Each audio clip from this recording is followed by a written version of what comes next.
Ladies and gentlemen, we have the pleasure of Mr. Thomas Jockin. Mr. Thomas Jockin, how are you? Good to see you. It's good to see you. My goodness. Thomas Jockin being at the house is just completely awesome, so we're so glad that he has stopped in. We were sitting out here talking about economics, interest, good, bad, video games, philosophy, Aristotle. It's fun. The wonder and joy of having Mr. Jockin is we have discussions, and now it's like, okay, write that paper, think that through, go write those notes and different things. So last night, today, so it's all been quite enjoyable. Just yeah, and Haven's singing. Yes, he saved it. That's it. He's on it. But we were discussing video games and the benefits. What are video games and how we might think of them today with the Odyssey. Yeah. So what happened was, Haven, he was in conversation with us this morning. We were discussing. He was bringing. He actually. I think it was really beautiful in moments because he was here listening to us speak about the beautiful, and he asked us with still full sincerity. So what is this beauty that you're talking about? This is like the moment. I always wait when people do this, when they actually spend enough time in the conversation and then want to know what we mean by this. And he gave an example. He tried to, when we gave some points about it, or he asked a basic question about it. He then asked about, it's like, what about simplicity and complexity? We're talking through some examples about video game design for art. And then I moved it to not just the visual appearance, but into the philosophical event of beauty. And then I asked him if he played Undertale. I had a feeling. Yeah. And we worked that through to demonstrate qualities of the beautiful via the game Undertale. Yeah, Undertale's great. I wonder how does the game Undertale. Well, there's one note on that I want to know what philosophically relates to that. It's if you get the genocide ending, where if you kill everyone, every monster you find, how every other ending is changed. Actually, on that point. So I think actually a very important element is that the inverse of the beautiful, when you do the genocide ending, which goes into violence, complete destruction, and effacement, destroys retroactively now every other event that happened prior. And as you know, it actually, for those who don't know the game, what happens is if you replay the game, it has memory, the game. Because what happens is then you go forward and try to get that, say you get the best ending. But then there's this, they show you the scene where Shara shows up and murders everybody in the scene. That photo, like a photograph is taken. Yes. The family, the royal family in charge, just standing there. All the other people's faces are X'd out. Exactly. Yeah. So just to answer that point. So actually, the reason I'm bringing this up is that not ironically, but as opposed to video games being this vacant, distractional play, great art can come from that. Undertale is one of those examples because it has polysemitic, deep philosophical import in the sense that insights can be generated by us discussing the game, and both after the fact and also even during playing the game. Remember you telling me about the surprises you encountered while playing the game. Right. You want to share some of those examples? Yeah, like when Sans talks to you in the throne room, he says that love, which is pretty much levels in the game, stands for level of violence. And that's how easily you can bring yourself to kill someone. Because it makes you stronger, yes, but then it makes it harder to be able to just have mercy, which is how you get the true pacifist ending, or just pacifist, whatever. Yes, that's a great example, Haven, because see what just happened there. You had another meaning from that experience. In addition to what we talked about when we last spoke about this, the idea of expectations and norms.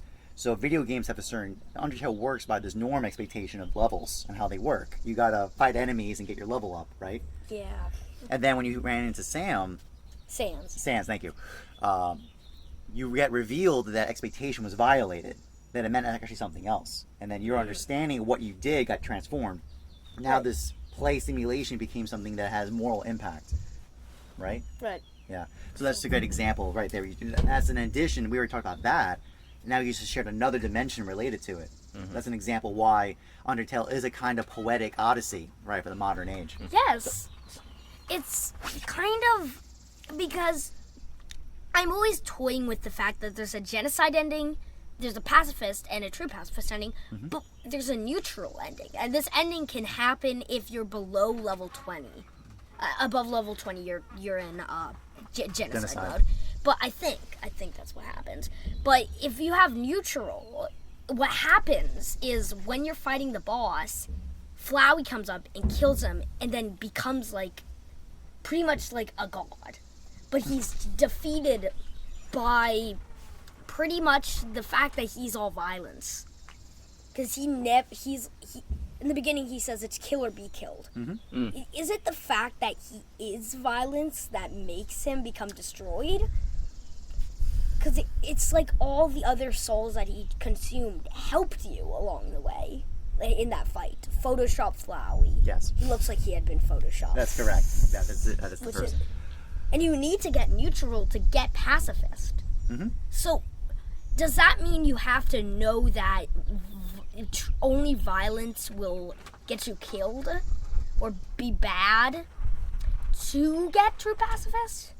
Well, I think the very fact they're asking that question means the video game is doing its job. It's making you enter into a state of consideration there's different possible answers to that. So that's an example how this video game is not just a passive activity of distraction, but making you think through ideas like this. I think that's a really good point you're bringing up. Yeah, and also on the idea of contingent endings, like the ending is not given. That's a much more true to life and also more philosophical, because then you have to think of what actions give you the pacifist ending, what actions give you the neutral, what actions give you the genocidal ending, right? And so you're weighing your actions, you're weighing your choices and your possibilities, right?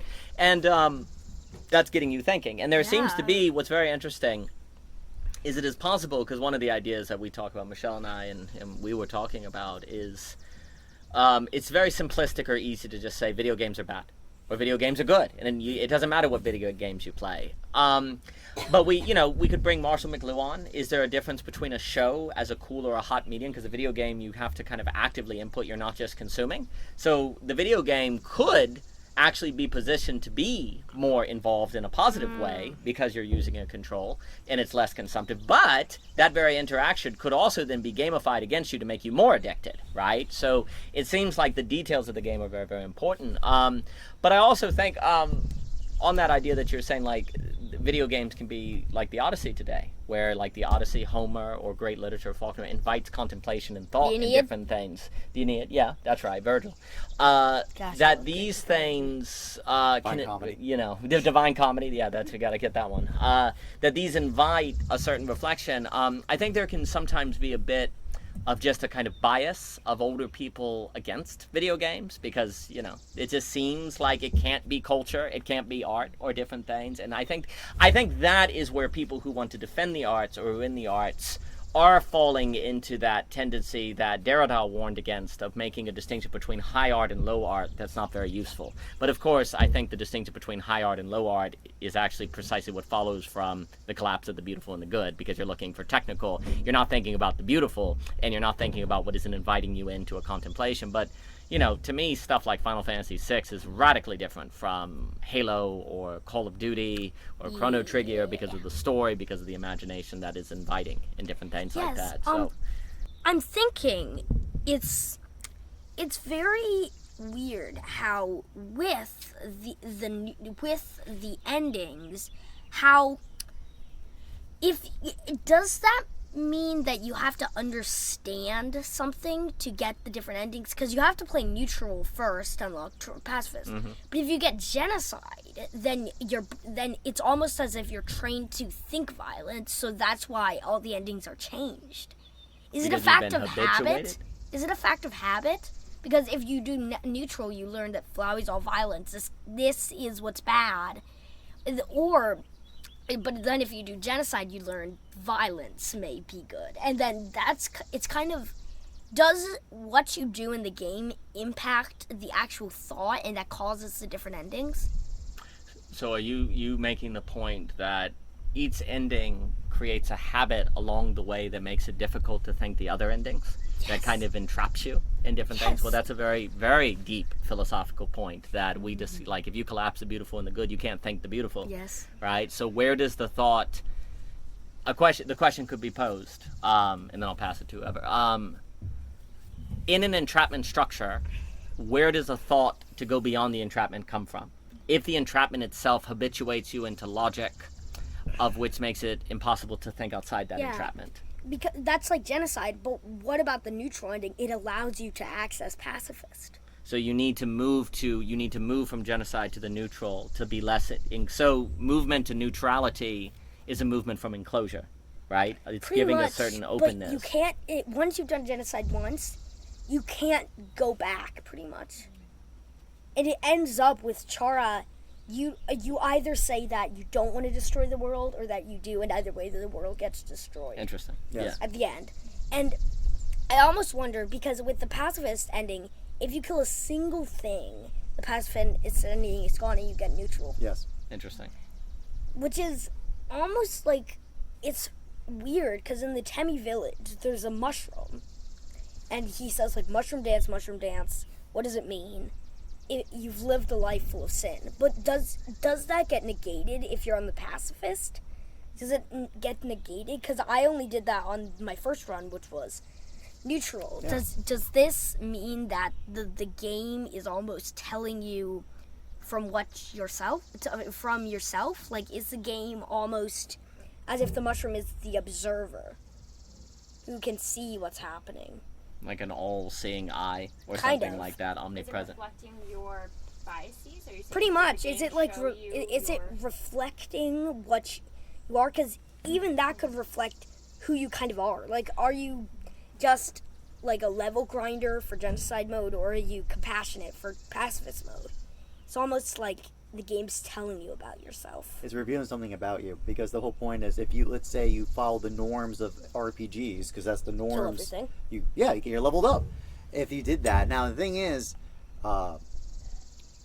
there are cues in the game to let you know when that happens. So you know how when you clear a zone of all the enemies, of all the animal entities, you get that text prompt and the music changes. Oh yeah, that's in the ruins, because instead of having like that cool message, like the waterfall makes a nice bubbling sound, it fills you with determination. It just says determination. Mm-hmm. And also, after you've killed all the monsters, in small text it says, but nobody came. And then in the next area, it says 16 left. Exactly. Which is the amount of monsters left to Precisely. kill. So it's almost as if the game's trying to support you in whichever route you're going. It's giving you indicators of this direction you can go down. And if you notice, it's quantifying it. It's almost like Flowey is trying to push you towards genocide. And if you choose genocide, you're falling into that trap. And you can't go back, really. To go even deeper than what Flowey, the game is presenting to you the modes of thought that RPGs could potentially get you down. If that was actually applied to real life. Mm-hmm. Right? The idea that now you're starting to quantify existence, and by you taking away existence from others, you get stronger.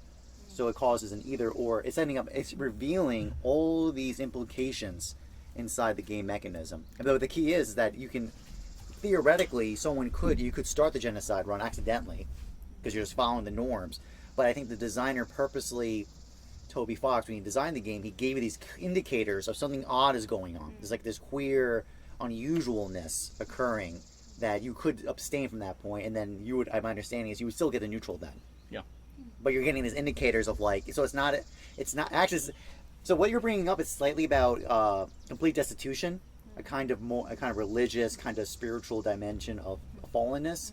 That if you sin once, you instantly lose all access. The game is actually presenting, ironically, some theological accounts where even if you error, you're getting these indicators of glimmers of consideration you could redeem. Yeah. You'll get neutral because, you don't lose memory. The game has memory, so it does not forget. But you're not given complete destruction from the minute you start this procedure of the genocide run. Right. That's what. Isn't it interesting? The game has all these mechanisms, but never told you about it. Yes. If you don't kill Toriel, she doesn't say that.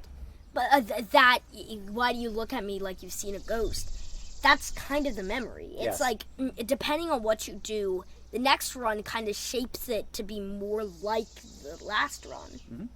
It's almost it's like AI pretty much, but in a more subtle way.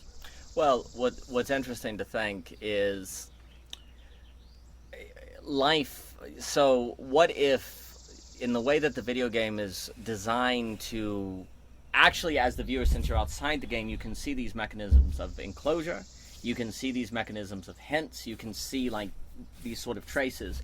What if it was said that actually life itself, real life, is similar, but you have to know that, you just have to know that life is giving you signs and that life creates enclosure, but life's not going to tell you that, whereas the video game, simply in the act of playing it and replaying it, it kind of can unveil the structure that's in operation.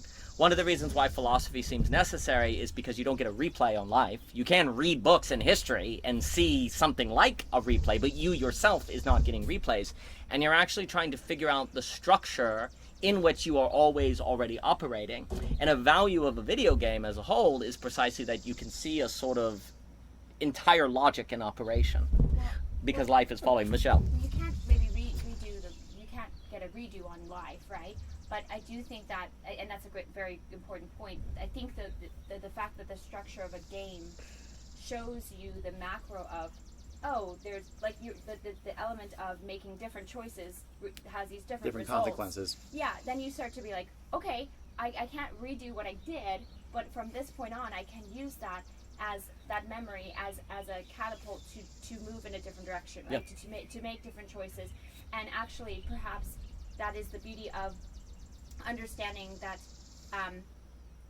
it's not so simple that, oh, life is merely a game, but there is a dimension of that being a good thing, because you have the sense of, let me restart this, like let me I can't take away what I did, but I can do something different now, and let me choose something differently. So in a sense that kind of like allows for there could be, and I haven't played Undertale specifically, so I can't speak to the game elements themselves, but that I think there is something that can be there could be something very powerful in that if we allow it to start like being dialectical with like how we live life, and it not just being like, and I think perhaps the design of it was like, it's talking about this being a game. This is a game, but it's not merely about it just being a game. It's about the relationship with how we view Life. Yeah, I mean life itself, truly, but the concept of choice and of redo and of redemption. Oh. A couple of notes, because just on share. One thing is that this is the purpose of mimetic objects is to give you a simulation to learn. That's its purpose. So the arts, video games, their purpose is to give you mimetic patterns that you can learn and understand from. Because you get to, from reading literature, biographies, storytelling, poetry, video games, this gives you encounters of possibilities. And then you can see orientations of how this happened. Because humans, one of the best ways we learn is by imitation. We see something and we can learn from doing that. The other aspect is actually a big issue, but one of the qualities that you asked before, what is the beautiful? One of the most important elements of a quality about it is forgiveness. Redemption, forgiveness. In the sense that when you the genocide run, when you fully go for it all the way, there is no forgiveness. It's impossible. Because even if you try to go back and try to replay it with the positive ending, with the real ending, no, it gets taken away from you. Chara's coming and it's going to take away. I actually have never seen Chara, so I can't make the point on that. But in the game, Toriel is the king's wife, actually. Yes.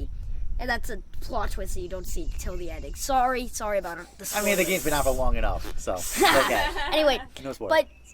but she's disgusted by the fact that her husband's trying to destroy all the humans by getting, being a god. And one of these souls that he's taken, he needs one more, and he's trying to take your soul for that. But what happens is one of them was one that was friends with Flowey. But even after completing all the tasks for him, Flowey destroyed him. I think, did Flowey choose the genocide route? What happened? If I remember the lore for Flowey, wasn't it their child?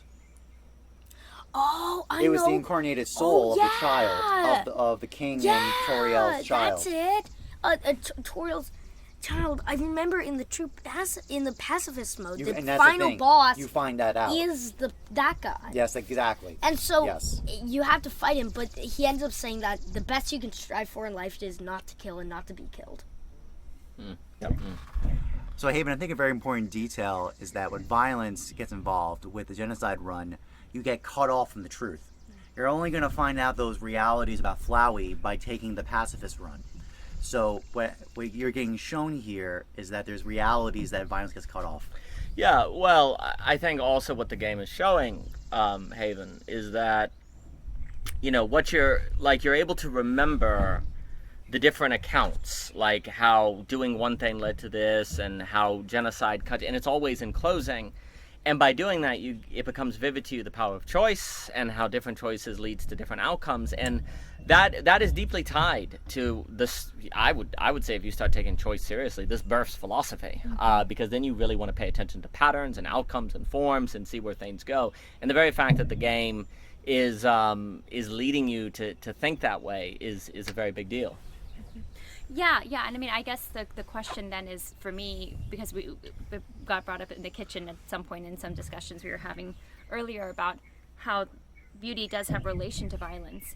So if violence cuts off truth, but beauty is related to truth and goodness, right? It's the counterfeit. Mm-hmm. So when we said before about, from last night's conversation, that everything that's at a simulacrum approximation, a very close similarity, yet the one area of distinction breaks it completely different. Yeah. Well, it makes me think of it, just that exactly, and it makes me think of the violence, like, I don't know if this is the right word, see, it gets kind of funny, but it makes me think of how, it makes me think of labor pains. There's something that feels quite violent about that, and yet you're birthing a human, and it's this beautiful, it's very painful, very beautiful.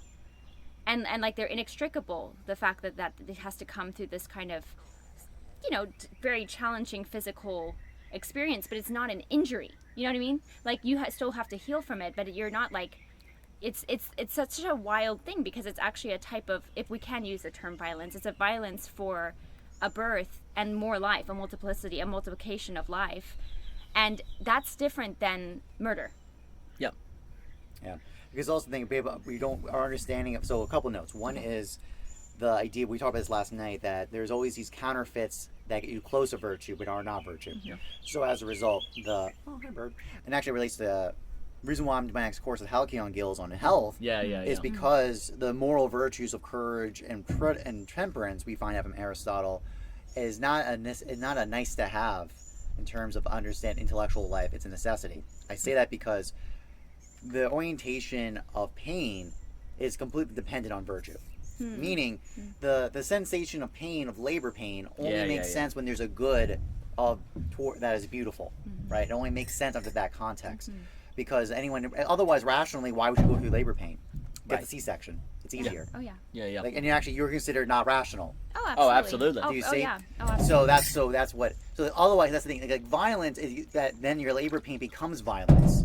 Not a striving, right, and goodness. So you're saying that it would. So okay, the fact that in your course, remember you're talking about in your course where everybody came to this concurrent conclusion about like beauty being related to violence. They could not accept Plato's account that it's not violence, that violence and beauty are not connected. Okay, so in that, what I hear is that there's something redemptive in violence. Yeah. When sublated into beauty. When sublated into beauty. Yeah. So there's something there's a quality of violence, but it's not the violence that we're talking about that cuts you off from truth. That is. Well, because it's a force of necessity. Because violence is a force of necessity that destroys choice and cuts you off from the higher dimensionalities of existence. Yeah. Because it converts persons into objects. I mean, there's a way in which violence is fundamentally metaphysical, we were talking about, because also there's this idea, well, birth pains is a form of violence. Yes, no, it involves blood, it involves all of the qualities of violence, but it doesn't have the same metaphysical significance as violence, right? Like, violence has some particular sort of cutting you off from the possibility of, the beautiful, right? But that's what I'm saying. I mean, just to build on this point, I don't want to interrupt, but look at this act. You're literally creating life. Yes. Versus murder, which destroys life. Oh, 100%. I mean, Different they're telos. diametrically opposed in that regard, even though there's some qualities that may seem, like you're saying, there's some qualities of overlap blood, and Yeah. But that's just to build on this point about it actually relates to temperance too. Encourage the straining of physical activity for cultivating health in the body, for example, or in the mind. If you don't have the right orientation, then that pain will be perceived as harmful and violence versus development and cultivation. yes. So, I forgive me, because I'm probably going to sound really silly with this question. But then, why is there a relationship between beauty and violence then? Because you were saying your class concluded that that this idea of nonviolence and beauty, that's not correct. No, that is correct. Oh, that is correct. No, okay, sorry. Maybe I just misunderstood. Everyone's resistance was this point of violence and beautiful. They think it's the same. They think they can overlap. They think Right. they are the same. Your students. Yes. Yeah. That was the pushback from everybody. And you were saying no. No, that it's Absolutely actually not. Yeah, it's non-violence. Oh, okay. But the fact that they were all there was this kind of Uniformity unanimous stance. That's the problem. Of shock. That's an issue in the fact of how is that coming from some of the trickle down stuff we've talked about before with why people maybe are already, because some people say, well, if it's unanimous, Jockin, then isn't that true? Isn't that which I Well, don't Plato agree has with. many comments about that. Democracy, Shoot yeah. the vote. If we're gonna put truth to a vote. Yeah, that's great. Yeah. Okay, I'm sorry. See, I misunderstood that original situation. No, but the very fact, yeah. and actually the fact that you went for the most probably provocative claim of child labor, is very fair, because that's where it pushes to the limit this charge, or this point of helping draw out why that's not violence. Exactly. Well, and I mean, for me, it's kind of like I'm just trying to allow myself to be open to seeing some sort of redemptive element to violence. When my gut reaction is obviously that as they say, oh gosh, there's some sort of trite expression when it has to do with violence is not the answer, or things like that. Well, and also I don't think of birth as violence. I think because that, to me, I hear violence, I hear violation. That's just nothing like birth at all. Like birth is, yes, there's a lot. It's the pain, it's the work, it's the struggle, it's the effort for the sake of new life, beauty, miracle. So yeah. Anyways, I'm just trying to okay, if the conclusion was, because I didn't. So anyways, I just it was 2 a.m. in the morning by this time. The conversation. It was completely understandable that I had this switch up misunderstanding. occurred. Well, Yeah, I think so. forgive me for that. There's a few things. I think a lot of times, honestly, people are bringing one of the things will be like, well, Jesus on the cross is beautiful, right? Yeah. Therefore, violence is beautiful. Well, they're making a few mistakes. One, their blood, scars, pain can be beautiful. The key is to isolate the meaning. You know how we have papers like On Love or On Materialism where we isolate the meaning of a term. When you try to isolate the meaning of violence, it fundamentally becomes a metaphysical concept opposite of beauty. But I'll stop, Mr. Jockin. Just on that note, because the big point is that this operation of the counterfeit is the issue with the good and pleasure. This is a very famous example of this. So Aristotle and Plato both are systematically trying to disambiguate pleasure and goodness and the good. Yes. On the exact, and this is one of those angles about that. And courage is actually used the par excellence example. Yes. Courage is not pleasurable, yet it is a virtue. So thus, not all virtues give you pleasure. 100%. 100%. Just to build on this point. No, and the cross is another example. Yeah, that's exactly. And so what ends up happening, also too, I would argue, when people make the example, well, what about a mass murderer who kills a lot of people and says, beautiful? Actually, he's conflating the good and the beautiful. That's Absolutely. exactly it. That was the point I was going to make up. Well, Yeah. but where did this kind of unanimous Subjective, saying beauty is subjective, and therefore, it's an operation of the good. It's a collapse of the good and the beautiful. That's what it was. Okay. So So thus, it's a vector of my imposition of good, conflicts of goods, and then violence has to be used to mediate the conflict. Yes, Interesting. That's, yeah, 100%. And But that's violence / violation, because again, that's where my mind goes. It's not that has nothing to do with beauty. That's diametrically opposed. It also helps when you understand that beauty, when two people who are different relate to the beauty with the same attraction too. It pulls them. Violence is how you bring a consensus when there's no attraction. Violence is violence is the means to a similarity that is what is required in the absence of attraction.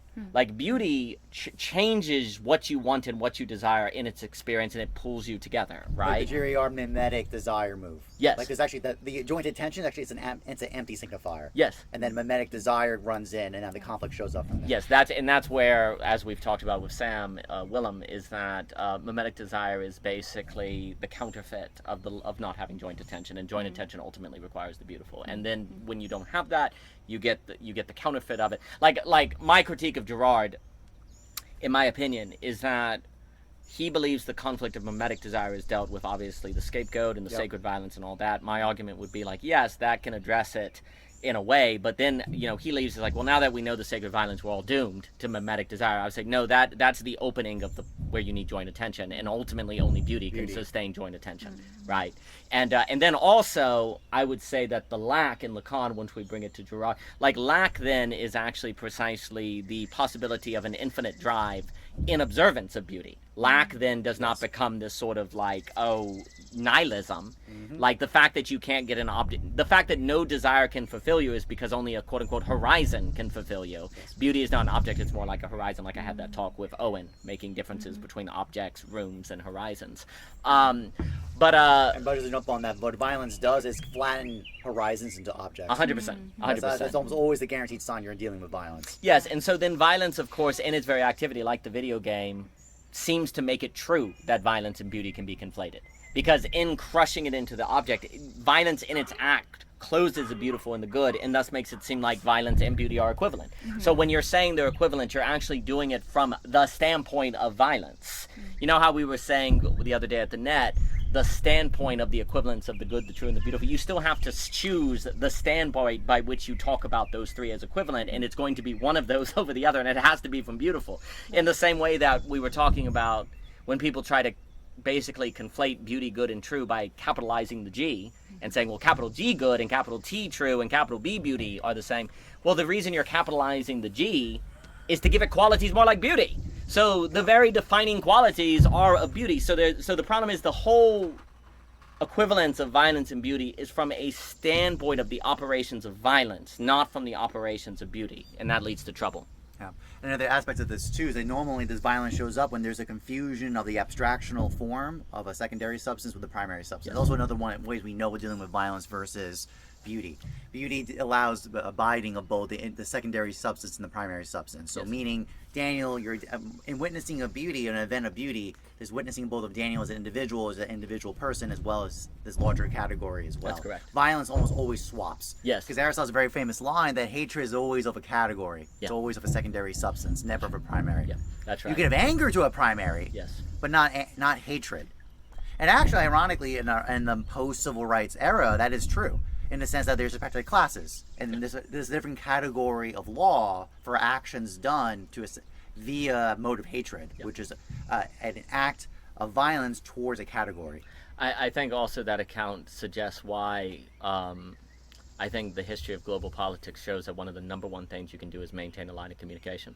Like diplomats, like when you cut connection with someone, then the likelihood of them just turning into a category is way higher, and you're going to end up with hatred. That's why always maintaining communication and connection is a big deal. And that's also why, for me, if we cannot figure out, well, if we can't do beauty, then we can't handle difference. And if we can't handle difference, we can't handle global pluralism. For me, basically, that does mean, like, global pluralism, it's doomed, because it's then basically inevitable that hatred enters the picture. Because when you have a lack of connection, eventually people will relate to the other, unless they're literally completely isolated in terms of technology as well. Like which is the bet. Yeah. It's the algorithm versus the geopedic spaces. Yes. So the bet in the algorithm space is that we're going to try to get into pod life. Yes. If you're just an isolated isomorphic solipsistic, unit pod. Yes. Then you can't do that. That's the strategy. We're trying to rush towards that object. Well, this is where 100% the only way to deal with global pluralism without the geopedia,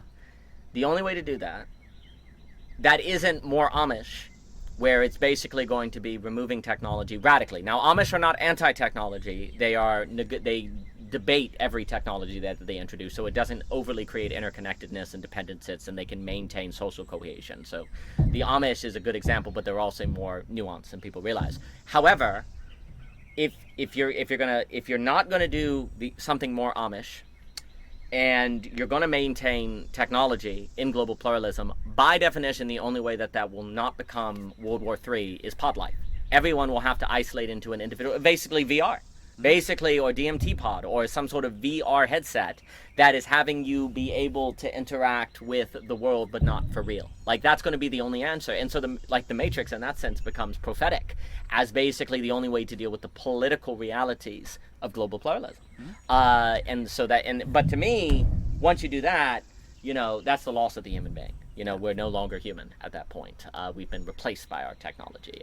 And also, the wager, and this is also where I think your work on health is very important here. The question would be the following. In a VR headset world, could you have geopedic experiences with others? So let's say we were in a VR right now, and you and I were having an experience identical to this in VR. Yep. Could you have Geopedia in that world versus the world we're in where we're not in VR and Geopedia is possible? I mean, a good example is we know that the experience of using Zoom, the net, and these other digital spaces, they're good. Yes. They're very productive and they're working very well. Yeah. But there is a completely different transformation when you are in a stomping ground space. Yes. So that loss, we know from that model that no, it's not going to be the case. There could be something there, but it can't be like the experience of physicality. That's correct. Physical and space. Also, I would wonder if you knew you were in a VR and therefore knew you chose it and therefore knew that you were avoiding other. That would seem to change the mode that would cut off the. There's also I'm not sure how valid these studies are, but the thing when people have been asked hypothetically about if you could go just plug into a VR set, right, and just live in imagination land, people still chose no, they wanted the real life because of what you're bringing up, this idea of that I can't dupe myself knowingly and be okay with that. Yeah, VR would seemingly only work if you were born into it and you had no context. But then, if there is something about the feeling of the body itself. That's the part. That's the issue. That's actually a big part. So from Aristotle's talk of health and Plato's, this idea that somehow your cognitional behavior and patterns could be perfectly fine without a body connection, it's not true. Not from their account. Correct. You won't, because you need the moral virtues of temperance and courage to mediate. You need to think well. You need a sound body to kind of give you a pitch line about it. And that actually relates to your sociability relationships. Yes. Because the main reason, the big thrust is that attentional awareness, as you said, Daniel, your time horizon is very much dependent on the body, and as let alone the operation of memory. Yes. It's a bodily function. Yes, and you see the other thing to me, because it goes back to what you were saying with labor. If you can take an epidural and not go through the pain of labor, then it seems irrational to do it, right? To me, if you are heading toward a VR world, the concept of non-rationality becomes ultra important. Like, basically, a lot of times when we've talked about these conversations, like we were talking last night about how the increase of choice is a threat to virtue. Because as you create choice, you remove the determination against which virtue is defined. Because, if you choose pain, then it's like, oh, well, where's the virtue in that? Because it's just a personal preference. That's where personal choice. And this is where choice is a threat to virtue. And it's not by chance that in a capitalist society that increases choice without the beautiful, then you end up getting a lack of character, because it all just becomes personal preference. And like I said last night, it's the irony of this is amazing, because choice is a very important element of virtue. Yes. No one ever denies that fact. Correct. But it's not. But to collapse it all into, which basically aka consent. Yes. Like aka virtue is consent. Like Yes. that operation to discard all the other aspects of virtue. Yes. Is a mistake, because it causes this problem. Yes, and you see, in a VR world, why would you ever choose to virtually simulate pain? Exactly. Right? Because it would just be totally irrational, unless you would have to somehow be in the VR world, know that non-rationality is necessary, and then choose to go through suffering. But then why are you doing virtual reality? Why not just live? What is the value add of the virtual reality, right? Now, to me, because we've been talking about video games, there seems to be video games that can be training for the philosophical mind. I would also note as a quick point, also video games may be very helpful for if you're in an age where people are philosophically uninformed, because you can create people. Like if you had actors in a live screen movie who didn't buy the philosophy or couldn't do the words, like you'd be much more restrained. Also, like a live action version of Final Fantasy VI would look bad and have a lot of CGI and would not be realistic. The very medium of video games allows a freedom in the creation of the content that actually lends itself in the direction because it is not live action. And that also then inspires music that otherwise would not be created in different things like this and so on. I think about this a lot with video games, that it may be uniquely positioned as a medium to help people get a philosophical education that you're not going to get in live action movies and in other content. You might be able to get it in novels, but of course, I myself was deeply indebted to the Final Fantasy, Zelda, these sort of games. And I got something out of them I did not get out of novels. And so I think it would be silly to suggest that a single art form can give you all that you need, right? That video games can play a role. So I think about that a lot, about how video games perhaps are uniquely positioned for philosophical education in just simply the freedom that you have to create that world. But then, of course, that can go in the opposite direction and create ultra dopamine drugs. Exactly. That's the problem. Yeah, and that's the why I think we have to get really skilled and nuanced with how to handle the conversation about video games and screen time, etc. Because it's so easy to just go in. So do you want to say something? Well, I'm sorry. I was going to say, and I guess the point is that if VR was used as training per se like that, then it could be very beneficial. But if the idea of VR is to simply create an alternative to real life, well, now we're going to end up in an ultra Nash equilibrium, because why would you ever use VR to suffer, to train? But please. Yeah, no, I mean, it's important because otherwise it's just, it feels hard, so you just don't choose to think about it, and you either just completely exclude it as a potential for that avenue for learning, or you don't get thoughtful and you just have complete open access, no curation, and it can just become the totalizing. We're all computers. We're all everything is an algorithm, and it's not. There's no dialectical relationship between that and as we talk about like the geopedic.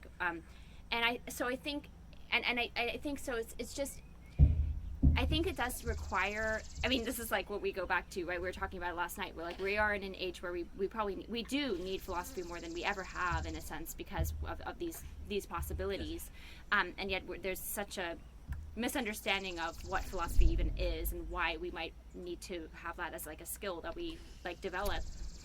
Well, just to build on it, because when Haven asked the question, what would be a video game that gave us a philosophical experience? And when I gave him the kind of trick of like, you already had it, Undertale. Yeah. And he had he didn't even realize until it got presented. Just like we're talking, and that actually leads to a larger point.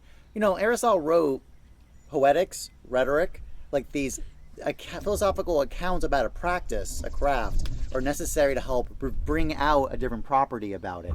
So I think us actually taking it seriously, video games, by having a discussion about as an object of mimetic learning, because mimetic simulation actually has a purpose for learning. So if we accept that proposition, then you add to that the question of how can it give it geopedic experiences by using that kind of language. We're now revealing a possibility that potentially has been shown, and then we can point to examples to show it's been happening. But then by us talking about it now and having an image of it by reference with a name and a concept and a reference of dialectic contrast, now we can do more exploration about that. 100%.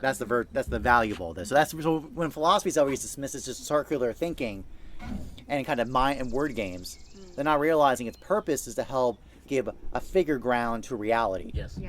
So that we can get to a better understanding. Because it's true in all the crafts. All the crafts have an account, and they develop over time. So, and then practitioners are teachers because they are able to give that account and have the work at the same time. And by them doing it, that means that this is why I was so happy to see Haven here talking with us, because I'm so excited when I see thought reveal itself. Because they basically. He started thinking about this. He's 10 years old having these kind of conversations, and how much this percentage-wise will absorb and move on with, who knows? That's not us. But the point is, even having these encounters in thought, could you imagine what he's going to do at 30? Sure. Yeah. I mean, that's the kind of generational development of thought by discourse and thinking about it. The gift we give to children and our students is the gift of insight that they can carry and move on with. Just like Aristotle is not just an individual thinker; he is the conclusion of the line of thought that started with Socrates, then went to Plato, and Aristotle is not as much as everyone wants to beat up. Everyone think this is a antithetical to Plato, he's not. No. He's actually not. He's actually much more in agreement with Plato on the most deep fundamental points. The key is one, and everyone I talked to Javier about this off the record or on a private chat, is that constantly, just as much we see in Plato the beautiful mention, it's also in Aristotle. This is not he does not disagree with Plato on the beautiful as the orientation and purpose of virtue in the first place. Yeah. Well, a few things. Philosophy, if there is a word that doesn't exist, if there's a phenomenon, if there's an experience that doesn't have a word, without philosophy, you're probably not going to be able to name it well. You're not even going to think to name it, and if that experience is necessary for full human flourishing, you lose it because you can't hold it, right? Yes. And so you can't have joint attention. Yeah, you can't have joint attention. If you can't name it, you can't get joint attention, right? And so now the risk of that is the spurious creation of words that goes on forever. But then, of course, philosophy is this active, try a word, see if it fits, try something else. There's going to be that, and if you're not in it from the outside, it can just look like madness or just kind of making up terms and different things. But no, it's an active unfolding of thought that you're working on. And philosophy, when you're in it, you're looking for ways. And the whole reason that you're even doing that is a testament to an experience that has not been held, that you're trying to regain, and it's, of course, then inherently tied to memory. And that's also the key. A lot of the difficulty to philosophical memory, as distinct from perhaps just recall, is the idea that you're trying to remember something that doesn't have words for it, which is actually very difficult because there's, Peterson and other people talk about this, like people who think in images versus think in words. There seems to be that difference. The philosopher is in this interesting business of actually, in a sense, trying to do both. Yeah, exactly. Words as images. Yeah, that's and images as words. That's correct. And so what you're trying to do is, there's something that has occurred that there is no articulation of, that I am remembering, that now we're going to try to bring into words to bring to that image, and then also have the words be the image in that double move, yes. Right? And so the philosophical thought is trying to mediate that relation between words and images, right? And trying to think the bothness of them. Aristotle gives you an example of that. His most famous concept, anageia, is not a definitional genus species operate differentia move. It is an allegorical image, yes. Of dialectic contrast, yes. Of Dumas's to anageia, and he gives a bunch of different examples. Yes. As the statue is to the marble, as closing of the eyes is the opening of the eyes, etc., etc. So in his most key concept, he cannot give you a definition. He can only give you an image. Yeah, that's correct. Well, that's because at the end of the day, the end in itself must be an image. The end in of itself. But then, of course, that means the end in of itself, the thing that is an end in itself is that which must be experienced. But then, of course, the words are to get to that experience. But then, of course, if the end is that which seems counter to the process, you can make the mistake of saying, well, this must not be it because it's alternative to the things that have led to it. But that is where then knowing that the beautiful is the thing is really important because you're expecting an experience. You're expecting a thing that cannot be given a definition, right? So the algebraic basically says that the goal is going to be given a definition. Yes. Whereas the geopetic says, there will be definitions along the way, but the thing that you're arriving at will not have a definition. I think actually a big note we talked about this last night was the pattern of anxiety related yes. to this. It's a huge one. So when they encountering the edge of thought in the algorithm space, when you get to that edge, anxiety shows up. Yes. Versus in the geopetic space, that's readiness, yes. focus. Yeah. That qualitative change is a sign of what we're talking about here. Completely. And so your expectation creates a big difference, right? And if you don't have the right expectation, then when you encounter the thing, the likelihood of you making the right decision is, or staying enclosed is quite high. Just to build on that, because a big difference in the algorithmic sense is that it's a preset box. So thus, when you get to the edge limit, you're panicking because there's nothing else left. Yeah, that's correct. Versus when you enter that get to the edge, you're in focus because I'm attending. Yes. I'm in an attending state, awaiting for the revealing that to occur. Absolutely. The dispositional state of being on the edge of thought is completely different. Well, to me, when you get to the edge of rationality, if you don't have the concept of non-rationality, there's an anxiety because now I'm like, I'm going to be irrational. That then keeps you in the rational and you get a suboptimal result. Because just to go back to an example of the labor pain, You know, Ivan Illich had that incredible point where he said, when pain becomes curable, it becomes unbearable. There it is. That's good. That's good. And you see, what we're describing also is, because the point you made, Michelle, about we need philosophy more than ever before, we can map this onto the more choice that is created, the more options you have via technology or whatever, the more virtue is in danger.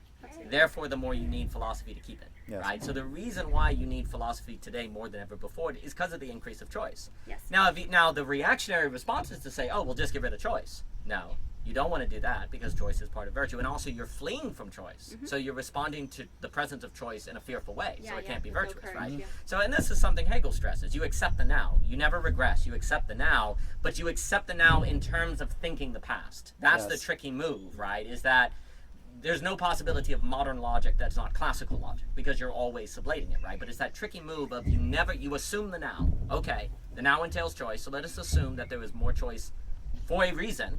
Now, maybe we can't think it, but let us assume that history has given us an increase of choice, and unless we get radically strong evidence against it, we should accept the presence of choice. But then also acknowledge, what Hegel would say, the contradiction, which is increased choice destroys virtue. So we have to assume the thing that is destroying virtue and say virtue. How do we do that? Well, that's where thought comes in, like to really think the impossible in a sense, right? And basically, if you have this issue where you recognize that choice removes virtue, and we basically hid from this problem by just calling virtue consent, because then by definition it's the exercise of choice. Exactly. If you choose, it's virtuous, right? Well, and that's what is that? An entrapping logic. It's a self-justifying logic, and that's dangerous in that sense. And so philosophy steps in, because what philosophy is introducing is always non-rational.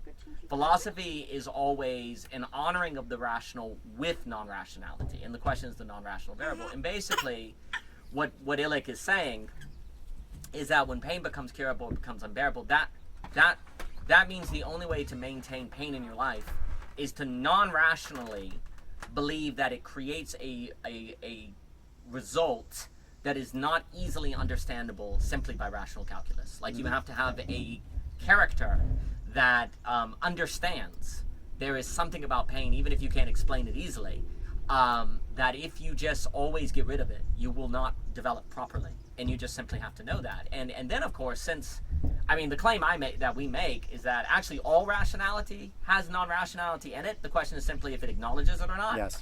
And the point that we're making is today, rationality does assume a non-rationality, which is basically the algebra. Algebra as a presupposition is non-rational. Like the universe, why do you believe that algebra is ultimately the metaphysical basis of reality? You've assumed that. You've done a non-rational. You haven't actually concluded that. You've decided that, and then that's been the lenses through which you've made all your conclusions, thus making it seem retrospectively like you concluded that axiom from the start, right? But it's actually a non-rational basis. So when we're talking about the issue is that we haven't acknowledged the role of non-rationality in the same way that we have not acknowledged the primacy of beauty, and thus we're getting all sorts of trouble. And that's why it becomes pathological. In psychoanalysis, you end up pathological when you're not acknowledging a thing that you're doing. So, like, we're actually employing non-rationality, but since we don't acknowledge it, it creates a pathological result because you're repressing this truth. You're not acknowledging it. When it comes out, you hide it. You don't also have the health and the attention to maintain this revelation. So the revelation destroys you, of course. It's Lovecraft. And so being able to hold it and having that character, you would only do it if you had philosophy. Otherwise, you simply, when you have the choice of curing the pain, you'll cure it every single time because it's unbearable. Because not only do you have the pain, you have all your friends now thinking you're an idiot.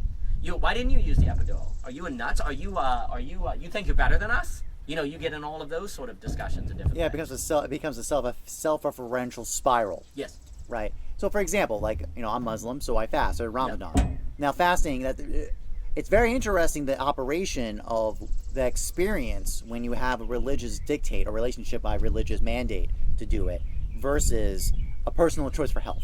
Exactly. The force of the motivation is completely different. And in fact, the suffering is actually very different. What ends up happening a lot, the suffering gets transmutated Absolutely. into piety. This point cannot be overstated. In Belonging Again Part 1, there's this idea that when you remove religion, you then all choice is created. It's your choice. And so the authority of the end weakens dramatically. Yes. And this leads to nihilism ultimately. And so if you don't have, someone like a Keller will make a distinction between a created meaning or a discovered meaning. If you created your meaning, like, I'm going to fast because I think it's good to fast. Well, then when you, I don't know, get through day 2, you're like, this sucks. Why would I keep doing it? It's why constantly in the modern era we have this, like, how do you know? Like, this kind of panic of uncertainty. I just think it's a corollary relationship to that. I think it comes down to the belief of virtue as virtue. It's a very big difference between virtue, arete, as energeia, as reality, as the revealing reality of existence, versus consent. Yes. It's a huge, that fundamentally is that split, which happened in the Middle Ages around that time period, with the emphasis of the will. Yeah, exactly. Completely has sabotaged us. That now the theological experience has now become a question for most people of massive crisis of uncertainty, because they can't get the movement of assent because they have to know. And if they don't know by rationality, then it's not reasonable to believe this. I can't think this. Yes, and now they're in a Kafka hallway. Yeah. They're entrapped. Well, Philip Reeve has that incredible line where he says that human beings do not want to choose; they want to be chosen. Yeah. And only the beauty can give you the feeling of being chosen. And of course, you're also chosen not in an egoic way, but you're chosen to acknowledge this thing that is greater than you, right? In a religion, any language of chosen is always tied to martyrdom and sacrifice and dying, right? So the problem is now we still psychologically long to be chosen, but the only way to do it is to be a CEO. So now we have status competition and dominance and violence and different things, because the only way to be chosen is to win. Whereas religions had a way of making people scratch the itch of being chosen, but in a manner that was, martyrdom, serving, and also even if you were chosen, you're not God, and you're still a sinner, et cetera, right? And so that's all extremely important. I think also for me, it just gives also a context for the suffering. I mean, the famous example is Job. Yes. Very famous example. I mean, there was no reason for that suffering. Right. Split in terms of, I try to give accounts. Actually, I gotta be honest with you. The thing I get enraged about sometimes when people are going through real suffering, real misfortune, and then people attempt to try to give a reason behind it. Yeah. It's enraging. Yeah. Because it's a kind of they're trying to enclose this. Yeah. And I think that's like they're stepping onto boundaries that's not their territory to even speak about. It's what ends up happening, though, if people collapse the beautiful and the good. Yes. Because you have to say, well, it must be for good. Yes. Right? But if you say, no, the opposite of beauty is evil, and where beauty is lacking, there will be evil that has no end of itself, just pure destruction. Yes. And so you can make sense of Job, right? Mm-hmm. Because, you don't need to do that like Voltaire making fun of the ultimate, the best of all possible worlds. Now, of course, this is the part where my love of Leibniz, I would say this is not at all like Voltaire's take on what Leibniz is talking about at the best of all possible worlds is completely mistaken. And Leibniz is actually employing modal logic before modal logic exists. Now, I've made my claim. I will not make it. I will not continue. One needs to read Austin Farah. Anyway. But that emphasis to say, well, God will use this for good, this is ultimate good, etc. And look, people will use this, well, you meant it for evil and God meant it for good, from Genesis, etc. So forth. Yeah. I understand those ideas. But one of the reasons why... Ecclesiastes too. There's that note. Yeah. The sinners gather for the sake of the virtuous. Yeah, and you see, that is true in the beautiful, not in the good. That's exactly right? it. And you see, one of the reasons why I think the problem of evil in theology has never quite satisfied, I do think there are better and worse accounts of it in the discourse. Now, my favorite is Austin Farah. I keep referencing him. I won't go into detail. But Austin Farah's response to the problem of evil is tied to harmony. And he's using the language of beautiful and et cetera, so forth. And you see, the problem of evil can only be addressed with an account of the beautiful. That's correct. And if you don't do that, you end up having to stress free will as why there is evil. And you're saying, well, because there's free will and God wanted us to have will, and that would require evil. And of course, there's some truth to that. Mm-hmm. But the problem is, then Ivan Karmoza just comes in and he's like, well, screw freedom. I don't want freedom, make us robots. Yes. And the Grand Inquisitor section, of course, is radically powerful. Now, the key to Ivan Karamazov that is so important is that he is the one, not Alyosha, who says if God didn't exist, everything would be permitted. Mm-hmm. So Ivan is caught in a contradiction.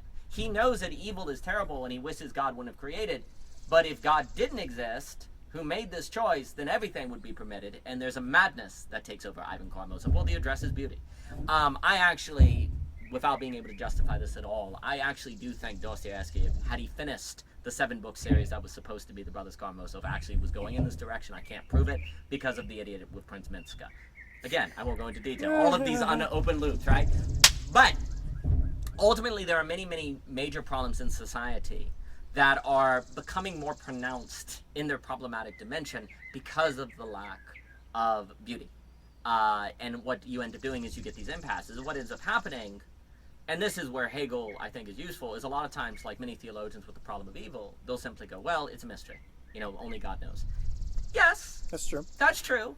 But also, that is actually tilting your hand to rationality being the dominant.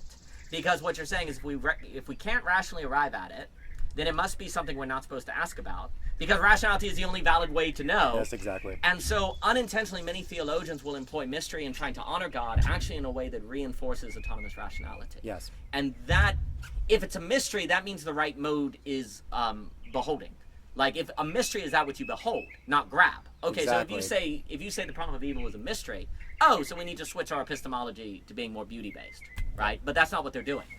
And I think that leads to all Well, I'm not sorts that of surprised because their operations, they can only get most theology has been limited to the good. Yes. Because that's the only logical conclusion. Yes. And that's where I've had an allergic reaction to how many theologians or pastors or whoever will employ the idea of the unknowability of God. Like, it depends on, obviously there is unknowability to God, but it's also a big difference to say God is unknown versus unknowable. Mm-hmm. Like, just because you cannot know God's fullness does not mean you cannot know, quote, his effects, or you cannot know beauty, right? And also, because once you do that, you don't realize it, but you are actually saying rationality is the primary mode of experience, which then you have look, I don't think many theologians have had a good response to the consent as the basis of virtue. I think the theologies are very weak because they are not familiar with beauty, and so they're very confused. I think they end up falling back on because God said so. A very divine command mode. Yeah, command mode. Because what else can they do? I don't know where to begin with this because there's so many. Because now you open the door to a huge point. Yeah. I think a big part of this is relationship. I think Aquinas at his best makes a comment that the love of God is superior to the knowledge of God. Yeah. And actually, that's the comment I was going to make. Actually, ironically, technically, there's two notes. One is that actually our relationship to persons in this life actually operate the same way. Yes. Meaning, Yes. you witness the persons in your life. You witness Michelle. I Yes. witness you, Daniel. Yes. Do I know you in a full accounting? Right. Actually, talking with Haven, the example, because I was trying to explain him the concept of concision. Yeah. Related to complexity and simplicity in design, and I commented that technically a tree is actually a very complicated entity. If you actually sit there and explain to me every single molecule and every area of all the levels of complexity, this would be it'd explode. Yes. You couldn't comprehend it. Yet we have this one thing called a tree, right? So the tree has this kind of vector relationship of simplicity and complexity. Yes. Persons work the same way. Yes. There's an awareness. You have awareness and witnessing that is not knowing. Correct. Right? It's not it's a different relationship. Yes. Very similar. That's how we ought to have. That's our dispositional orientation to God should be like. Yes. If I were to give a hot take about Yes. this, 100%. that is the proper position to be in with God. From my reading, from my own personal belief point of view, as well as the theologians I've read, I think that's the proper position to have. I think it's 100% correct and also to say something, can you love something if you don't find it beautiful? That's exactly the point. You can't. I don't think you can. I think you can intellectually know something, but this is why the fate of love and the fate of beauty are strongly tied They're together. very tied together. Oh, and if love is actually the only way to actually, in any sort of real sense, know something, because you can never know the entirety, then without beauty there isn't knowing. Yes. And I think that's true. The problem is basically if you overemphasize God's mystery in the wrong way. It always depends on what you mean, but if you do it in the wrong way, then basically you're saying, because we cannot know everything about God, therefore we can't know God, right? Exactly. Well, it's like a human being. It's exactly the same thing. People actually, the big way you can pick up an algorithmic relationship to a geopedic space with Yes. people is this orientation to, is this person a mystery that Yes. reveals surprises to me that I have in a relationship with and get revealed surprises? Yes. Or are you basing an algorithm of a certain mode or symbolic relationship Yes. that you fit within this container of friend Yes. or husband or Yes. wife or child. Yes. And any excess of that container of symbolic relationship is obfuscated, destroyed, ignored, etc. Yes, and this is where actually the impossibility of certainty is hope. Like a lot of people associate the impossibility of certainty with doom, Despair. And but actually it's hope. Which, by the way, if you have an operation of consent as your foundation of virtue, that's the conclusion. That's correct. Newbegin warned that the modern hunger for certainty was precisely what led to nihilism. Because there's a few reasons. As Marcise Blondel in Action talks about this, and again, Marcise Blondel is another thinker, like we were talking like Hans Gadamer and Marcise Blondel are ones I sometimes am ashamed that I haven't done the bigger works on, because it's very clear that both of those thinkers are pregnant with great thought, but we have a lifetime. But Marcise Blondel basically says that when we're certain about something, we stop caring about it.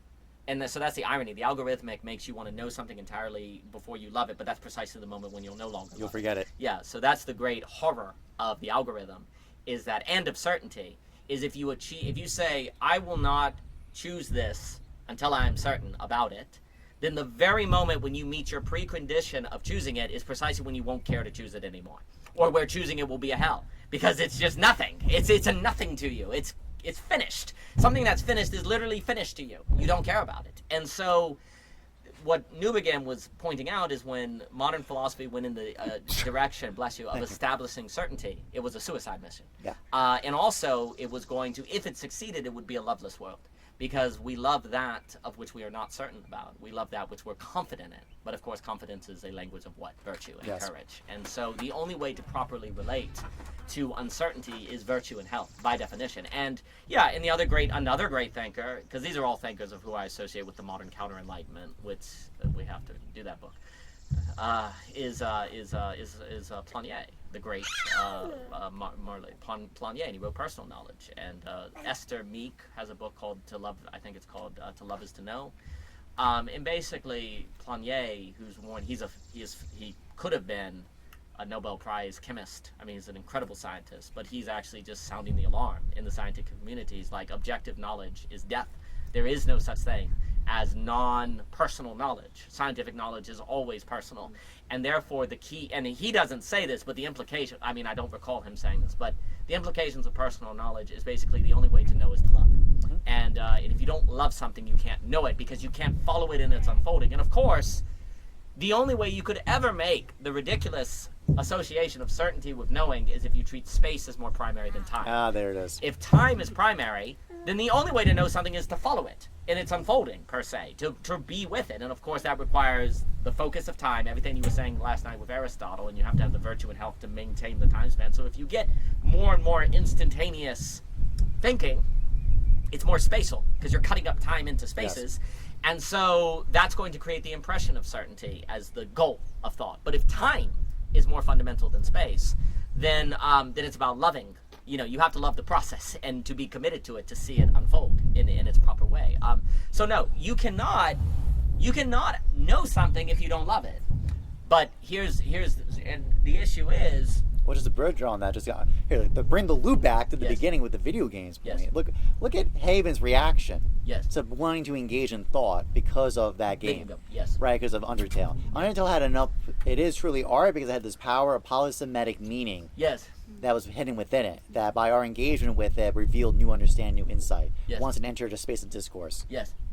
Well, what I was going to say, and then I'll pass, is that one of the other reasons why I think philosophy is insanely important is because you are able to meet a person wherever their love is. Like the fact you can philosophize about anything, right? So Haven loves the video game. Like he loves talking about technology, video games, and so on. But it has to be an art that has the power to do that. This is the key. Like that's the key. That's why you need to monitor it as the parent. You got to make sure, okay, they love video games. Well, which video games? Which ones are going to have, and how can we curate the relation to the thing they love that it's not going to end up in the problematic, right? So that's where something perhaps more libertarian can be problematic. You do need a certain curation going on, but then you have to let them, after you've done that curation, follow the love, right? Because it follows both ways. Because the thing is, there's been so many times the great literature, again, in the classroom environment, gets compressed into an algorithmic space. Like it destroys what this beauty was hidden inside the art form. So the relation of philosophy to art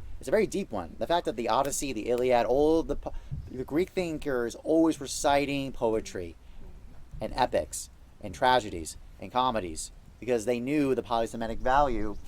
The separation of philosophy and art was the death of both. Yeah. When they separated those two, it was almost. I actually, to be incredibly, to make an incredibly large claim, the separation of art and philosophy probably was the beginning of the social apocalypse. Yeah. Like, because of course that is when the collapse of the beauty and the good is going to occur. But when Yep. these things were strongly separated, similar to the separation of reason and revelation, when these were overly separated, it was doom. Because you're going to then get, of course, nominalism. And once you get that, good luck. Because you're going to end up in pragmatism. You're going to, like, nominalism leads to the algorithm almost by definition. Yep, there it is. And then on a closing note, because then this whole conversation of the canons and the educational experience of giving objects, artworks of polysemitic value so that we can have discourse and think through in modern times the problems we have to encounter and develop our understanding of the beautiful in our different disciplines and focuses. The tension you feel when is the pressure of the algorithm, where it's like, not enough time. Not enough time. Not enough time. Not enough time. So thus we see also the relationship of time has not revealed itself. That's correct. Yeah, and when you say not enough time, that also speaks to a presupposition that time is not fundamental.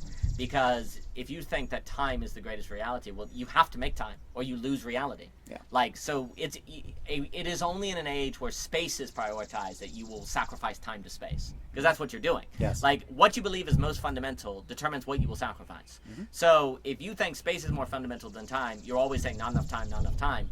But if you say, no, time is most fundamental, then you say, not enough space, not enough space. And so you just widen it as much as you can, Yes. right? And so you change the relation big time. Well, what I was going to say is that without philosophy, if Haven is talking about the video game, philosophy gives you that ability, since philosophy can be about anything, it allows you to take what they love and to then, like you were saying, present it. Like, you can represent it in a way that unfolds the thing to themselves. If a parent does not have philosophy, then it's luck if the child likes something that the parent can bring out, right? But then, of course, the probability of that is low, or simply because ages change. Well, it certainly is low as technology advances quickly. Like, maybe 500 years ago, the likelihood that the child would be interested in what the father is because the blacksmith would pass it on, it was higher because the environment was more contained. But the more you have a complex environment, the more that the likelihood the children will be significantly different in interest from the parents. Now, of course, they have genetic overlap, so there's going to be similarity. If it was totally random, you know, the world wouldn't make sense, right? So there's going to be overlap, but there will also be enough differentiation, and probably increasing differentiation through technological advancement, that you'll struggle to make that connection unless you have philosophy. And so the point that I'm getting at is, if as a parent you do not have the skill of philosophy, the probability that you're going to be able to meet your child in their interest to bring it out and lead them in an educational direction is going to be very low. Yeah. So you're probably going to outsource it to the system. Because at school, I'm sorry, I know you love video games, but you can't do it at school. And it's not my fault, it's just that the school doesn't allow it. So you start outsourcing it to avoid this problem. Please. To build on that, the issue is that, this is actually relates to the algorithmic versus the geopedic space enclosure. Yes. So what's happened? So in the past, we had common sense. Yes. Common culture. Yes. Parents absolutely offloaded this to culture. Yes. No, they did. It's called common sense. Yes, absolutely. So they didn't have to think about it. Yes, they they could did. just rely on common sense to tell you what's right and wrong, what's Yes. polite, what's not, Yes. all that kind of stuff. But as that's been obliterated by algorithmic processes penetrating breaking the eggshell of the geopedic space that's supposed to enclose the algorithmic procedures, parents are stuck at a loss to even address their children. Completely. You see it all the time. They basically rely on the kids being taught by YouTube, video games, and other screen time. Screen time teaching the kids way more than the parents.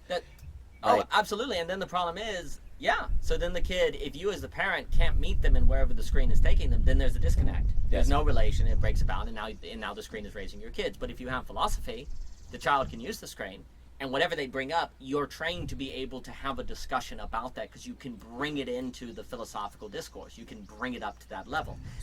So I have to say, from my friends who have young children, I've always joked around, it's like, seeing the way I used to handle kids when they're young is you gotta keep them physically fit. Yeah. Gotta be able to run with them, Oh, gotta pick them up. absolutely. Yeah. So actually, ironically, the relationship of physical fitness to great child raising gets revealed by that kind of dynamic.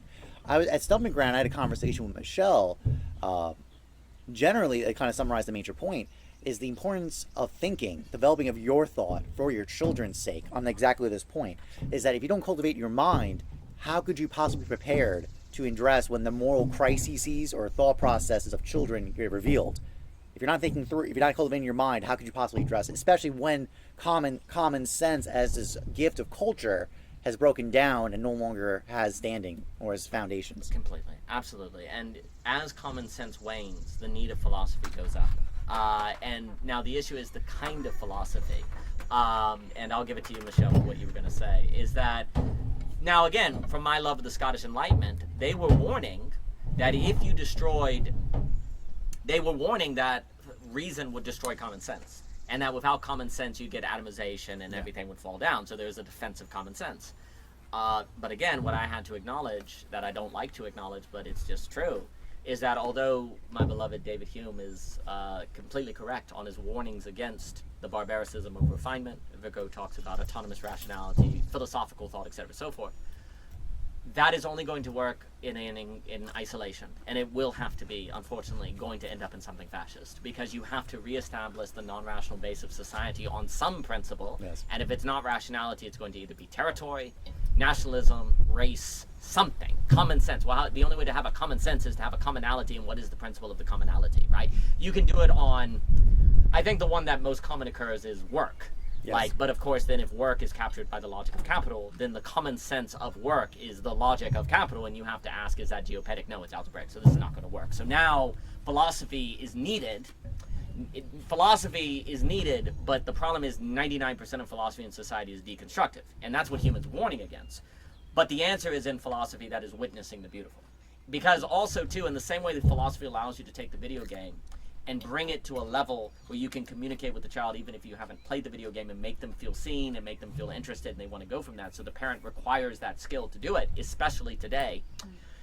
Well, that logic applies to global pluralism. Only with philosophy are you able to talk across differences and different people with different beliefs and different ideas and actually bring it to a common principle. Like you create a in common sense. Like the difference in common sense and in common sense, you could almost say. In common sense is going to require in the geopedic, like the geopedic sense, I almost want to say. Yeah. That by definition is going to require the philosophical idea to pull out the form, to pull out the principle that is being discussed, to work with that and create a new basis of commonality on that. Well, that's going to require philosophy.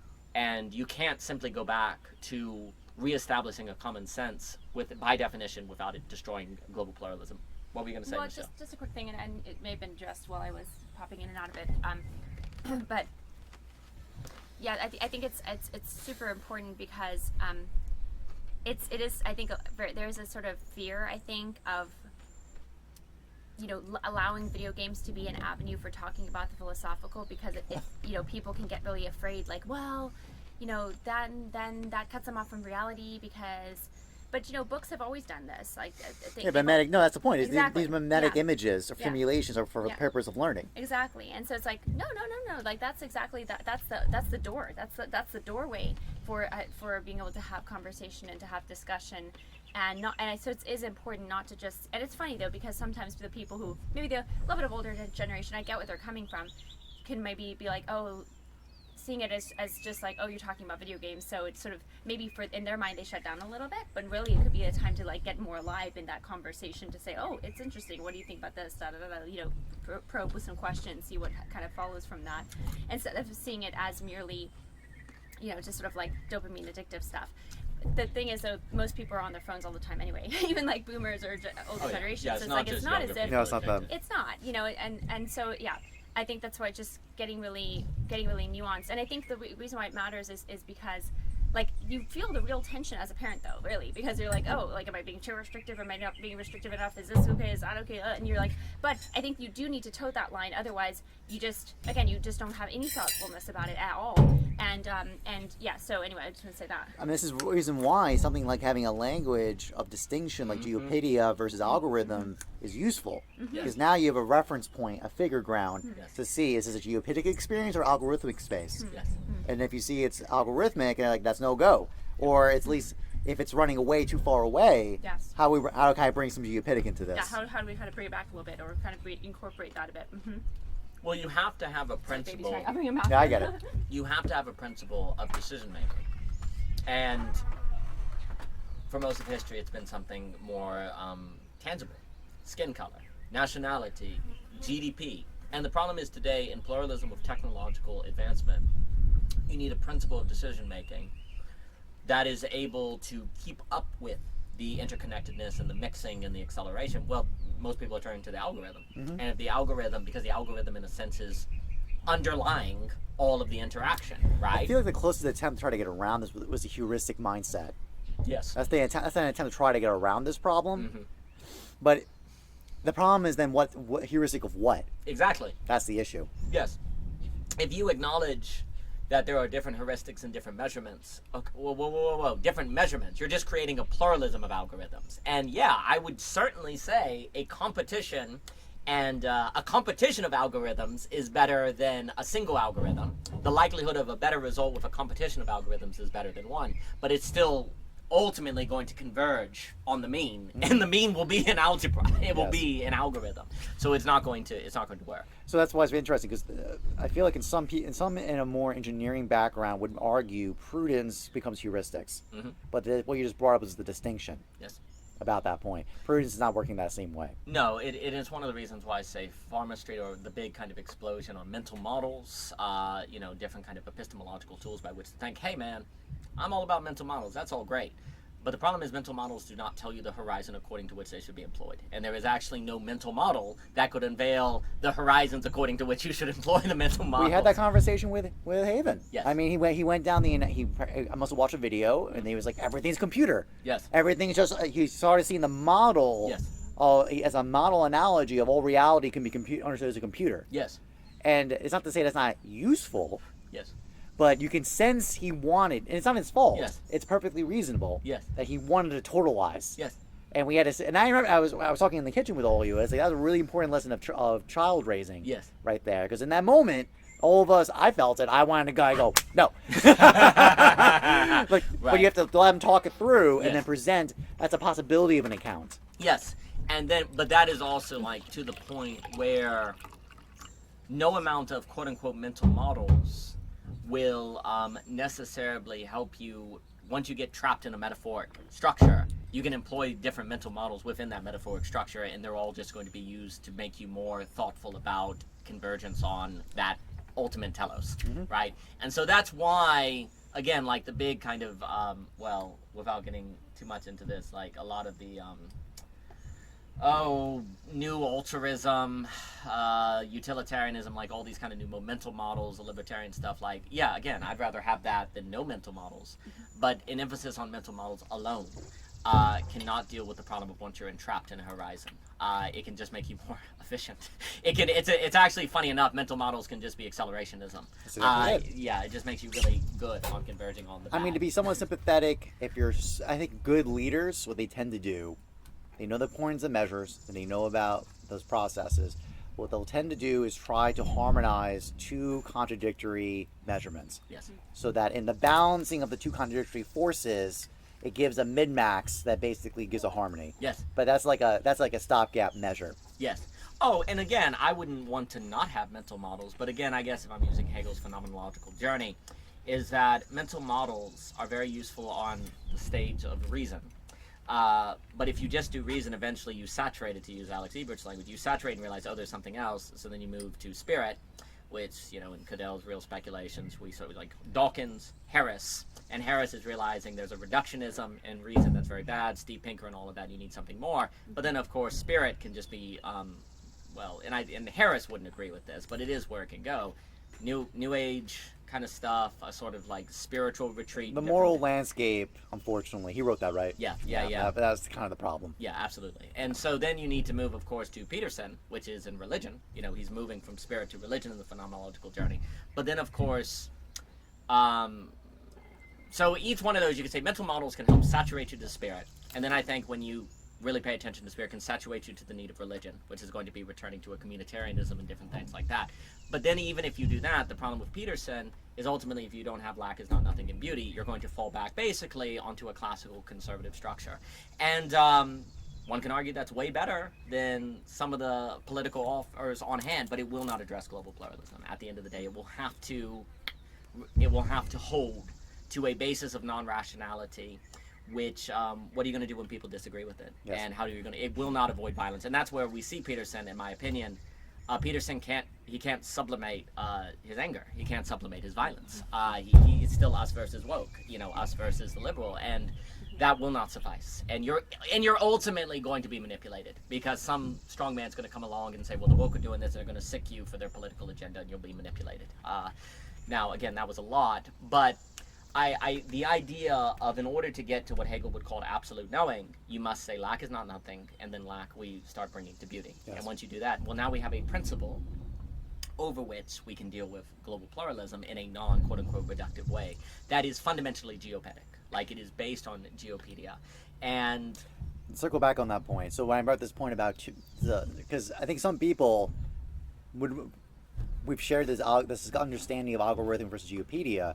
They go, oh, all algorithms are bad, all Geopedia is good, and we're like, well, no, algorithms are good too. They have to, so that's an example where a heuristical stance of balance, of harmony of the two is what's being discussed here. That's a way to talk about this. It gives you a better approximation. absolutely, and I know that you have to drive today, and I guess I know. How long is this recording gone? It's been great. So the thing also too, I guess I was going to say, is on that idea of the parent, like, oh, if they're talking about video games, what if they get lost and you're kind of nervous and different things? That's a feeling of anxiety because you're running into the limits of your account, Yes. right? And so without philosophy, you end up in anxiety when you encounter the unexpected, because philosophy allows you to not run up to the limits. And that's why basically parents don't reply. They say, oh, that's nice, and then change the topic. There it Yeah, is. yeah, yeah. And actually, in some ways, I think it's probably more encouraging that the kid wants to talk to you about the stuff. Yes. Exactly. Versus like they just play all of that consumption, having zero. They talk about it, and you never even know that they're actually like playing these certain games, and like they kind of know they're not supposed to talk about it. You know what I mean? Yeah. And I do think there's a healthy like level of learning to be able to talk about other stuff. That's important, and not be one-sided in your conversation. Like ask the other person, try to learn. From They the have other to be person. trained to keep it on the throw, Yes, but the line. It should not be thought that the fact that they're talking about this is somehow bad. Yeah. Like that. Yeah. Oh, they're like a video game junkie or something like this. Well, the big issue a lot of times parents think is useless. They think it's useless. So they really have no way They willing to don't know. engage They in don't it. know what to. Like they kind of don't know what to do with it except to see it as just some junk food, right? Like it's a little bit like Yeah, it's literally just sugar. have a little bit of junk food. Then, Yeah. that's fine. Like, but we don't do that. We don't. That's not. You know what I mean? Instead of seeing it as like the beauty of actual poetry, of actual like memetics, of actual learning. Yeah. Like it is that space. It really can be that space. I mean, sure, it can also be dopamine cat reels and stuff. But that's the beauty of curation, and I think there is a space for that. And it does mean sometimes, the kids being like, why is it no? Why can't I do this? Why can't I do that? It's like, well, no, you can't. But here's a lot of other options. And then kind of offering some things might pique their interest. They're like, oh, that's interesting. Yeah, maybe I'll try that. The parent is tied to teaching the child conditionality. Yep. So you're teaching conditionality, giving them a sense of, it's not that talking about video games is bad. It's just like quote unquote always bad. There's a certain way to do it, a certain thread by which to incorporate it into the conversation the adults are having, and you're teaching them and they're learning. But you're trying to avoid hard barriers. Well, I guess I was just going to say as a point, and then on it is that I think there's kind of this stereotype that teenagers don't talk to their parents. Yep. Well, they're trained to do that.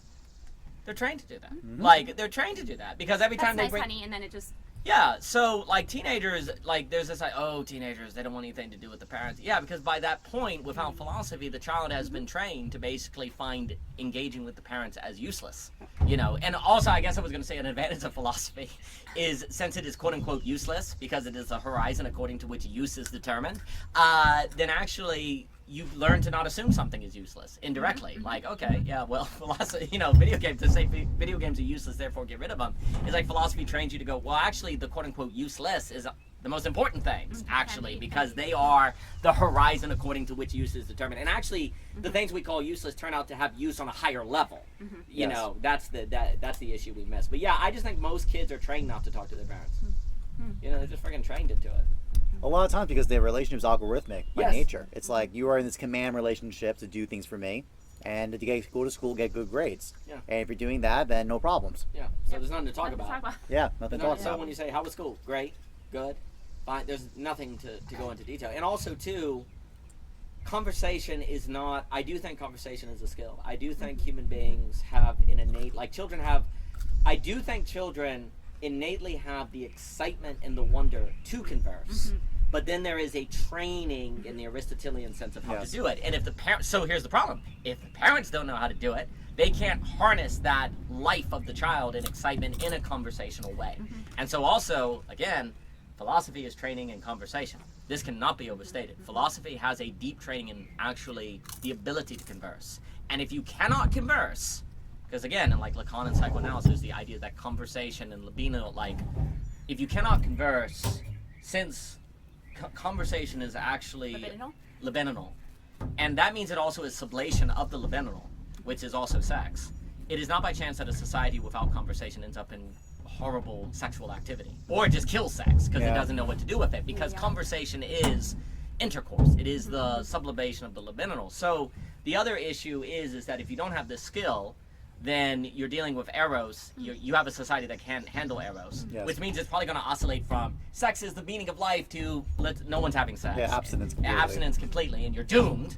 But then you see, so if parents, so philosophy also is necessary to actually sublimate and sublate, because there are differences there, the libidinal.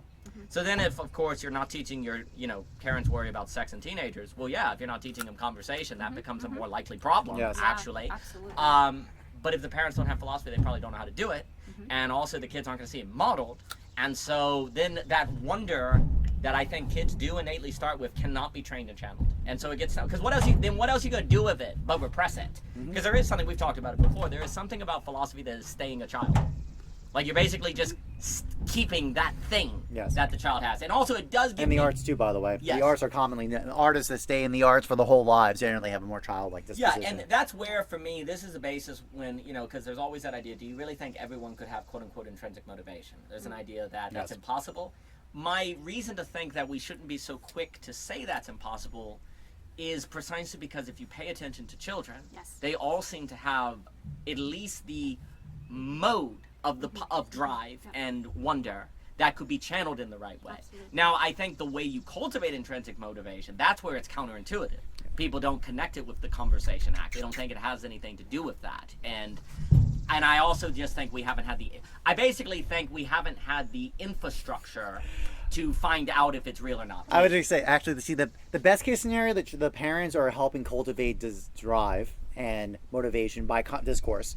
The minimum they can do is just not get in the way. Just not get in the way. Don't get in the way. That's Thomas Wynne letting. Yeah. No, because actually that's a reason. That's actually at least that's not damaging in the sense of, I just say this because, for example, like I went to the arts, but my parents, they came from a lower class position, and thank God they at least had enough wisdom to say, you know what, Tommy seems motivated. We're gonna not get in his way. Yeah. We're not gonna tell him, no, don't go to art school. Especially when I got my own scholarships into my own application. Like I was very self-motivated. They saw that self-motivation. At least they had the instinct to not interfere. Step back and let me just do my thing. Yes. That was probably one of the wisest things my parents ever did. Yeah. So I think what damages when the parent gets in there and dissuades the motivation. Is that no, you gotta be a doctor, you gotta be a lawyer, you gotta channel the algorithmic process. I cannot agree more. In fact, many parents don't understand how if they can simply engage in the letting, as Thomas Wynne talks about, that is a massive win.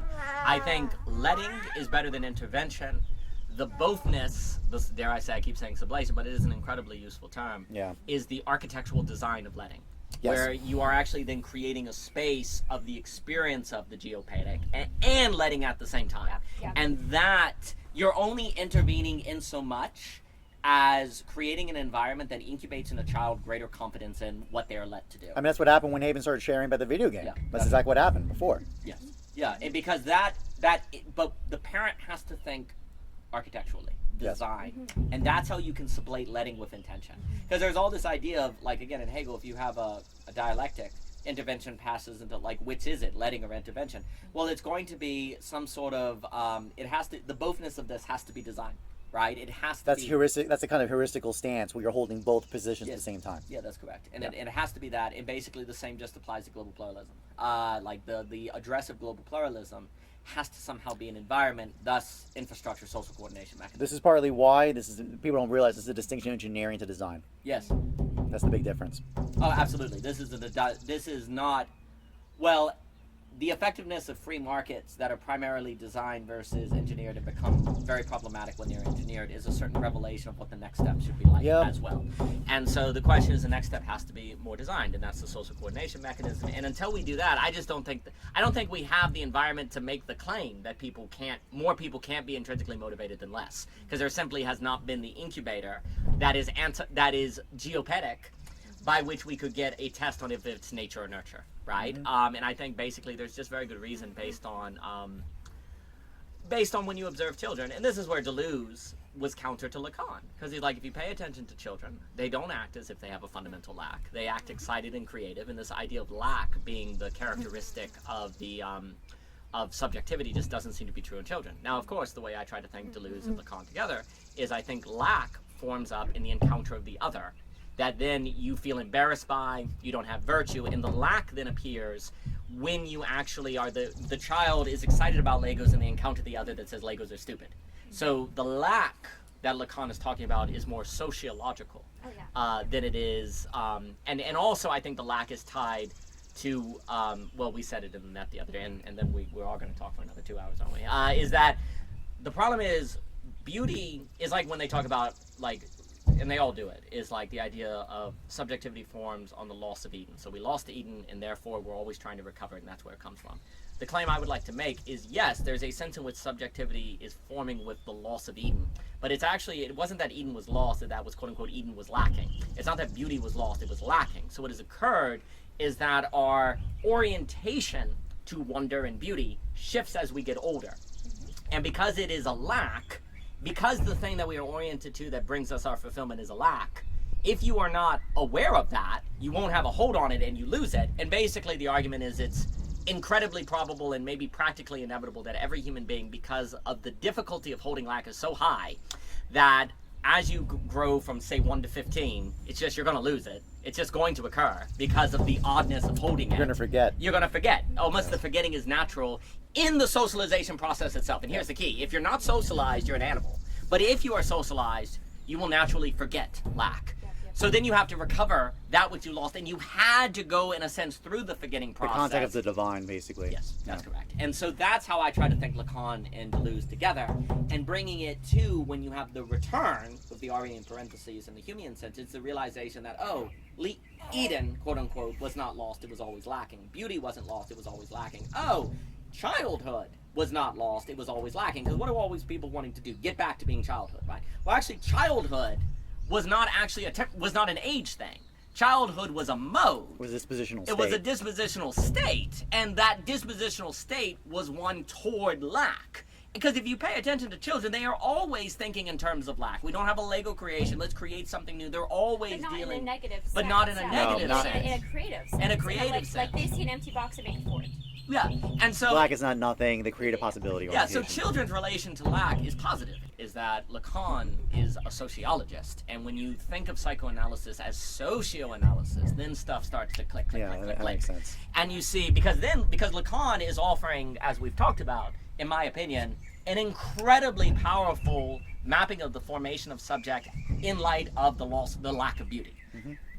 And also, it's exactly what people do when they've lost beauty and they can't recover it because the society doesn't. They do become neurotic psychosis or perverse. They do all of these things that Lacan is saying. They can only get to the edge of goodness. That's all they can get to. And what happens is psychoanalysis is the study of what the ego does on the edge of goodness. And yeah, it does. This is great. But then it is a mapping then of the sociological consequence of the loss of beauty.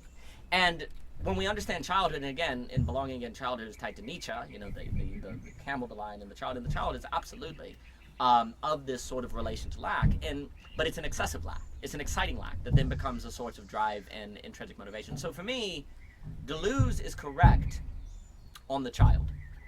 Lacan is a description of what follows from the socialization of the child And if you skip that, and you could say Deleuze is wrong, because Deleuze basically is kind of like, well, let's just not socialize then. Well, then let's be a bunch of bumblebees. Let's be bumblebees. And that's exactly right. So Deleuze, the limit of Deleuze is sociology. That's my opinion. The limits of Deleuze is sociology. The limits of Lacan is treating a sociology as individual, like to individualize a sociology. So it's overfit, right? The sublation of both is when we're starting to talk about beauty. Yes. That is when we're moving to, actually it's a return to childhood. And childhood is a mode, not a phase in your life. And that mode is a relation to lack as drive. You know, you're making lack drive. And what that would mean is that you're making lack is not nothing, and it becomes apathetic. It has an excessive quality, and it becomes beautiful to you, right? So then you're no longer after. Your desire changes to drive. It's not desiring an object. You're driven by lack, and of course that's what when you're attracted by beauty. That to be attracted by beauty is to be driven by lack in this sense, because the ontology of beauty is lack, etc. and so forth. So to me, that has to be occurred. And video games can help. There it is. We closed the loop. Video games can help because they are Deleuzian and Lacan together. Mr. Jockin, always good to have Always you, a sir. pleasure. Thank you, sir. We'll let you get on the road. Thank you, everyone. For more, Thomas Jockin has a class coming up. Keep your eyes out for it. His work on beauty is absolutely paramount for our world today, and we are ever indebted to his thought and his life. So thank you for being here, Mr. Jockin. Yes, Thank you, Mr. guys. Jockin, thank you. Thank you all.